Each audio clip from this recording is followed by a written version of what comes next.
Okay. I kind of have a kink in my neck this morning. I just must have slept on my pillow. Funny. Because it's like a little painful turning this way. Not to the left, but to the right. Get my hair a little wet so I can brush it back. I always end up chit-chatting in the bathroom. Oh, maybe I can let a little sunlight in. I don't think that made much difference. But what I wanted to talk about is allowing ourselves to feel the natural emotions that come about when we look at what's happening and what is in the making, in the process right now with our climate and our environment and world hunger. I think the problem is people are not letting it in, and because the sensation is very uncomfortable. Okay, at least that I live with, the sensation of permafrost around the globe melting, releasing methane at a rapid pace. The sensation around the fires in Australia and here in the U.S. The flooding in the U.S., the flooding in India, the air pollution in India. All this is. You know what? I was listening. Australia so far, I think it's 115 million acres has burned. People. And this isn't even the fire season for them. Okay, this is what it looks like when climate change is in the works. Catastrophe. So the sensation that I feel is anxiety and fear. And I think it is very easy to just kind of turn that off and not think about it. Sometimes I find myself thinking, well, yeah, we've got a climate denier in office. We don't know if he's going to get out of office. We're out of the Paris Agreement. He's shut down environmental laws, things protecting water. He's shut down Donald Trump is responsible for shutting down all the minimal laws that were in animal agriculture that actually meant nothing altogether, but he's managed to allow it to be made worse. And of course, animal agriculture, leading cause of our climate change. So, it's very upsetting, but I take that emotion and I put it into what I'm really going to do. When I think about the fact that climate change is not going to miss us. What I was saying was sometimes I have these split second thoughts of there'll be a green place. There'll be something left. Like, yeah, it's all but we'll be able to find somewhere to be okay. Like my family, extended family as well, out in California and whatnot. I have family in New Hampshire, even Tennessee. They'll all be okay. We're all going to be okay. And the thing that I have to put into my mind is that is not the reality, because I don't know the future. And the reality is that we are heading for danger. We are, no matter what, we're heading for danger. And now is the crucial point where we have to cut it off. We have to absolutely get to solar, wind, energy now. And then we need to get off of all of these fossil fuels and emissions altogether. This is what the science is saying. And I want us all to feel this urgency so we can act on it, because 10 years will fly by. And, I know my subscribers, I know a lot of you have children. Some of you, I know, have teenage children, young children, all under the age of 10, okay? My children, 2 and 4, they're going to feel the repercussions of all this. There's nowhere for them to hide. And so we have to confront it. And I want us to embrace that feeling of fear and panic and urgency. And then I want us to channel it into things we can do to get out. And what really needs to happen is we need to be, yes, talking with friends and family, bringing it about, making people aware, and then where we can, we need to support the people that are out in the streets, and we need to get out in the streets. We need to start taking action. Again, those who can be arrested, we've got to do that. We've got to. We've got to get arrested. We've got to get forth and get into the courts. We've got to talk to the courts and let them know why we're there. A lot of seniors are a lot of seniors, more in the UK, are out there getting arrested because they have grandchildren they're thinking of and they don't have anything to lose, you know. So we've got to, 2020 is here. We have to fight. We have to stop using our lights as much as we can. We have to turn off our heaters, turn off our ACs. We have to minimize our driving. If we can get hybrid cars, we need to get hybrid cars. Those are going to be integrated out, though. See, so the hybrid cars, it's not that, like, don't do it now, but they are. We have to get that integrated out. There's not even going to, the world that we have created does not allow us this anymore whatsoever. We have just literally, since the Industrial Revolution, people, since the 1800s, we have been burning fossil fuels this whole time. Coal, natural gas, you name it. We have been drilling, fracking. I mean, we have exhausted our planet's resources and limits. And now it is coming down on us hard. And so my subscribers, I really want you all to join with me. I'm waking up every day. I'm trying to do things that are better. I'm trying to be mindful. I'm going to be going to an Extinction Rebellion meeting in Boulder on January 16th. Actually, I have a busy day that day. I have multiple appointments. But I'm going to be there. We're going to be organizing, figuring out what action we're taking. So I'm just diving into it, and I'm not going to stop. And I'm doing it for you. I'm doing it for your children. I'm doing it for my children. So I want you to join me, okay? And even if we don't make it, like so many other great people around the world, we will be the ones who tried. And it's our obligation as human beings to do this. I was reading a post that John Sakars did. I hope I didn't butcher his name. Canadian guy, activist, amazing, okay? Definitely a character. An article from a friend of his in Australia, and it was addressing the livestock. They are leaving the livestock to burn, all the animals, wild, domesticated, they're all suffering. And then they're coming back through, or if they find wounded ones, they're just shooting them in the head. Like there was a picture of the farmer with his rifle, just like leaning over, pow, blasted a cow right in the head. She was laying there in this burnt field, just black. Her fur was charred. I mean, she was just looked like she had been through hell and was maybe thinking she was going to be helped, but he just shot her in the head.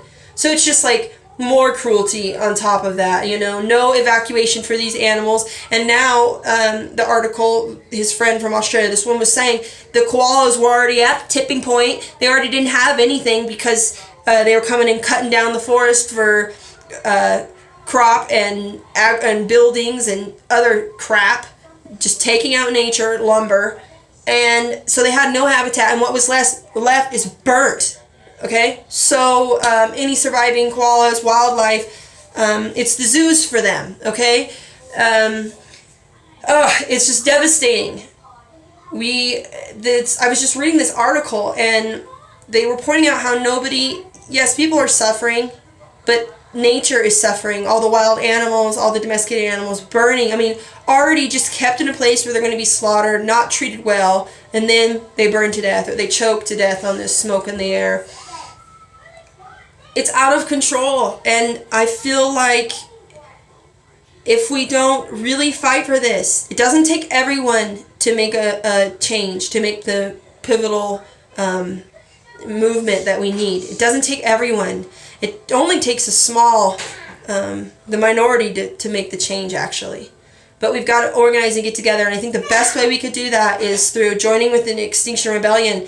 Not necessarily, there's so many varieties to it. There's organizing through social media, there's donating, there's making supply crafts, there is non-arrestable action, there is striking to be done, there is a variety. We all have to join in, and then we combine that with vegan lifestyle. We're reducing our carbon footprint massively by not eating animal products. You know, eggs, meat, and dairy, they require, hands down, massive amounts of refrigeration compared to fruits and vegetables, nuts and seeds. It's just the reality. So we have to realize that we are in a climate crisis. All my subscribers, I really want you to check out the data, look into the studies, look at the American Institute of Physics Climate Change Timeline. That's a really great one because, hello, are you okay? It has all the IPCC warnings in it. And then from there, you can branch out. Also, someone to listen to is Dr. Peter Carter. I hope I got that right. Dr. Carter, I think it's Peter Carter. And he's amazing. He spoke at the COP25 in Chile. And he works with the IPCC, and he's a climate scientist. We have to really dive into this and look at the reality. Florida is going to be underwater. California is going to be underwater. All of it. 50% land loss globally is what we're looking at. And the ice sheets are going. The permafrost is melting. Our largest glacier just split and is broken. And our planet is burning, okay? So we're losing moisture, we're flooding, which is wiping out crop and making lands uninhabitable, okay?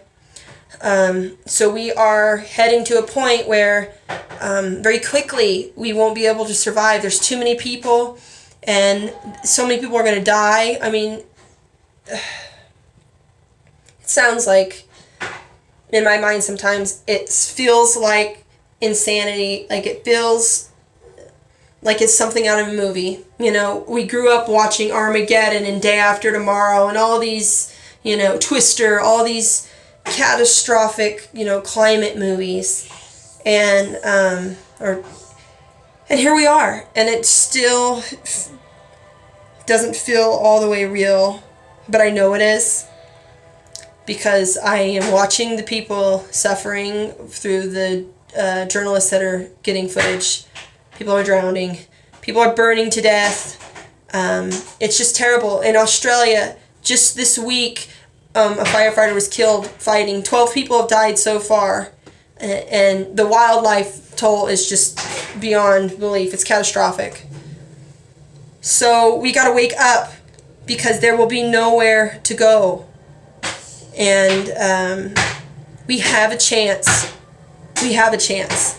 If we come together, if we join with the people that are on our side, okay? And I am on your side. That's what I was getting at. When I wake up every morning, I'm doing this for you, and I want you to know that I'm right there every day that you're eating vegan, every day that you're striving to get closer to vegan. I'm right there with my arm around you, giving you a pat on the back, saying, you've got this. That's right. That's how we do this. And when I wake up in the morning, that's how I feel. I feel like my subscribers are there right with me. I feel like Joey Carbstrong and James Aspie and Earthling Ed and all the great activists are like, that's right, here we go. We're all on the same team, you know. I wake up sometimes, I feel down. I listen to a speech. I pick a speech from an activist, you know, that I want to, you know, get motivated by and not feel so discouraged. So that's the key. Don't get distracted. We go out in the world, it looks like business as usual. It does. People are going into the stores, people are at the gas station, people are planning trips, people are going to go fly on their airplane. But we can't keep doing that, and we can't get sucked into it from the outside world, because otherwise we're just pedaling into the destruction. And like I've said before, when that day comes, when we turn to our children and our grandchildren, we want to be able to say, yes, we did everything we could. That is what we want. We don't want to tell our children, you know, I didn't really know what was going on. You know, we couldn't afford it. You know, it was too hard. You know, we did do our best, kind of, in a way. You know, no. Either we did or we didn't. And then where we didn't, where we failed, we can apologize for that and be honest, but we can at least say, but you know what, this and this and this, and I did everything I possibly could. Looking back on it, I wish I had done that, you know. So think about that and just slash those I wish I would have, shoulda, coulda, woulda off your list now and get into it now. I also want to get a shout out to one of my subscribers. Started a vegan diet lifestyle. Is it plant-based or is it vegan? You didn't answer me yet, Joshua. But I want to congratulate you on that for starting the new year off, not eating any animal products. What? Okay. Just loving life and reducing your carbon footprint, and now you are on board with helping this world become a better place. And that's amazing. So I'm really happy about that. Any questions, any concerns, just comment, reach out to me. If anybody gets discouraged on their vegan journey, or plant-based journey, you just reach out to me. Of course, I promote veganism because I don't think we should wear animals or use products that test on animals. I can't stand it, actually. I looked into that and I can't stand it. And hi, do you have to go potty? Yeah, that was my mistake. Okay. So yeah, let's join together. Let's fight for a better tomorrow and a better next 10 years. Yeah, Mom? Yeah, what do you need, honey? Yeah, you Say hi. Hi, My name is Jay. my name is Jay. Mwah. You're so smart and you're so cute. Oh, oh my gosh. Oh. Silly. Would you like to brush your teeth? I want to get down. Okay. Those are bubbles. We don't need those, sweet pie. But they might get in your eyes. We can take a bath tomorrow night. Okay.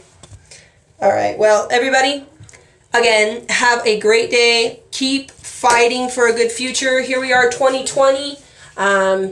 This is pivotal. Honey. Brush my teeth. Okay, you can brush your teeth. This is pivotal. So let's not drop the ball. Our children are counting on us. Don't be discouraged by those climate deniers. Don't be discouraged by people telling you you're doing the wrong thing. Think about how many people told Rosa Parks she was doing the wrong thing. Think about how many people told Gandhi he was doing the wrong thing. Martin Luther King Jr., Jane Goodall, what was her, Diane Fossey. You know, think of how many people in the past. Oh, wrong toothpaste. Talking, and I almost gave Warren the really minty toothpaste. I better use the other toothbrush. So don't forget that. There are many a people throughout history and now who weren't listened to or liked particularly. I don't think a lot of people liked Abraham Lincoln. Now, in my opinion, he's the coolest president we ever had. Vegetarian? What? Okay. Which back then also could have been vegan, because back even like in Albert Einstein's, he was, I believe he was vegetarian. At least he said that vegan diet was essential to humans in the future. Because he knew. And sorry, I'm going to get on one more point here. Here's the thing. When we talk about eating, meat, dairy, eggs, okay? We have to look at it from a practical and logical sense as well, okay? There are a lot of people born every year. It's like 80-something, 80,000. I don't know, I can't remember, but it's 80-something. It was a large human beings born every year, okay? More and more people coming onto the earth. We're not dying off faster than we're being born because we're not going extinct. Well, not extinct by lack of reproduction. We are in the midst of the beginning of the sixth mass extinction. Oh, see, that's so sad. You say things, remember in the past, you'd be like, well, we're not going extinct or anything. Shh, now. It's terrible. Hate it. But we're going to fight. Here's the thing. So, we keep growing in numbers, we're going to eat more and more meat, eggs, and cheese. Okay, we're going to eat more and more and more and more because there's more and more people. So we have to produce more and more and more animals. It is not sustainable. It is not logical. Could we seriously keep breeding as human beings and keep breeding millions of animals? We slaughter 800 billion animals a year. We slaughter that amount of animals. So we're raising that amount of animals into this world. We're consuming it all, and the number is going up and up and up and up, and all the shit and all the piss and all the body parts are polluting our soil, our water. It's getting carbon dioxide and methane up into the air. Nitrous oxide is on a rise in our ozone since 2000, not going down, going up. And that's what's happening right now. CO2, methane, it's rising, it's going up. What was Obama talking about when he was in office? Renewable energy, climate change, it's a danger, and he didn't do anything. He didn't do anything. He put in pipelines, and he didn't do shit. And then we got Trump. And then he tore down everything. Everything. I mean, we're literally just dumping sludge and waste into our rivers right now, folks. We're just dumping it in. And it will creep around to all of us. And it's probably... we probably don't even realize how much pollution we are being subjected to through our water and our air. We, like, as people, we don't even know the reality. So yeah, we've got quite a task on our hands, and I think we can do it if we stick together. Me, you, and all of us. We just stick together. We keep fighting, and we could do it. But if we turn away because it's too much, or it's stressful, or we're angry about it, then we're going to be really stressed out when shit is just so messed up we can't even stand it. Sorry, I'm cussing right now. I'm just emotional. I'm just so emotional. I'm rational, but you can't help but be emotional when you are seeing this happening. The burning, the flooding, the dying, the starving. God, it's terrible. It's terrible. It's absolutely terrible. All right, so let's fight. Let's go vegan. Let's get as green as we can be. Fight, fight, fight. Extinction Rebellion. Support them. Join. Learn about them. There is a variety of people in Extinction Rebellion. I was biased against them at first when I went to join with them for the first time. I was so offended by Extinction Rebellion, I didn't want to go back because somebody brought a can of chicken noodle soup to the Extinction Rebellion meeting. And I let that make me so mad that I wouldn't go back because I had a chip on my shoulder. I couldn't understand it. I couldn't understand how these climate strikers who were so adamant against global warming and climate change and fighting for the right to have no extinction occur. They're fighting for this, but then they bring something that is responsible for so much damage. Chicken noodle soup. The kid who brought that actually ended up, he was an arrestable and he got arrested at Cherry Creek. So, dressed up, they chained themselves to a, did you hear I was like, they chained themselves to a, sled in front of Cherry Creek Mall, and he got arrested, and it was pretty cool. Good for him. Very brave. So hopefully he's not eating any more chicken noodle soup and he's gone vegan. But that was what let me put a barrier in there. And then I did some more research, and I found out one of the co-founders of it is vegan. He's been vegan for 30 years plus. Oh! And I was like, oh, voila. And the thing about Extinction Rebellion was they said, don't push your views on anybody, no blaming, no shaming. And I was offended that they had animal products there, and it's Extinction Rebellion. So, but there's a variety of people there. Vegan people, people that are old, young, all personalities, because the one thing that every single human being just about on earth has in common, the one thing is we want to live. And it's like a two-part thing. We want to live, we want our children and the people after us to live. Particularly, mainly our family. I mean, we care about the world, yes, okay? Like, I don't want other children dying. But the reality is, most people when they wake up, they think directly about their children and their family because it's right there in front of our face, okay? So, that's what we care about as humans. We really do. And all we have to make the connection with is that to have this world, to live, to not die, to not face extinction, okay, possibly, we have to protect our planet. We can't pollute the water. We can't tear down the trees. We can't keep building. We have to reuse what we have. And we need to get smaller homes. We need to scale down.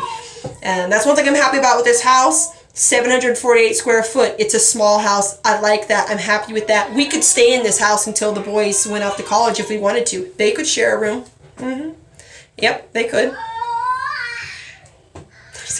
No, they could, but I was thinking about that. They get older and I'm like, well, they're so big. Oh boy. But that's okay. We could add a little house room in the back or something. But it's nice to have a smaller house because you can heat it quicker. You don't have to use as much energy in a smaller house. So I like to take advantage of that as best as I can. So yeah, this is pivotal. We're at a big moment, and I've been going for a little while here. I don't know how many people are going to watch this, but I hope you all watch it, and I hope you let it soak in and let it inspire you and let your thoughts come forward, because everybody is dynamic and wonderful and great and has wonderful potential, okay? So don't doubt yourself there, and really look into it. Look into what is happening, make the connections, and don't be afraid of it. Don't be afraid to not shop at Target. I hardly do it. Sometimes I have to go there. But I don't really have to. So certain things they have are a better price than other things. But in the long run, it's better to go without and to boycott, because it's discipline. It is voting with your money. And in a sense, it's preparing us for not having these options in the future. So that's all I have. Everybody have a great day. I've said that a million times, but I like to say it over and over again, just like I like to say go vegan. If you ain't already vegan, just do it. You know them pigs don't want to die. You know they don't. They ain't bacon. They got eyes and mouth. They've got butts. They poop just like you. Stop hurting them. Same with them cows. That ain't your milk. That ain't your milk. It's not.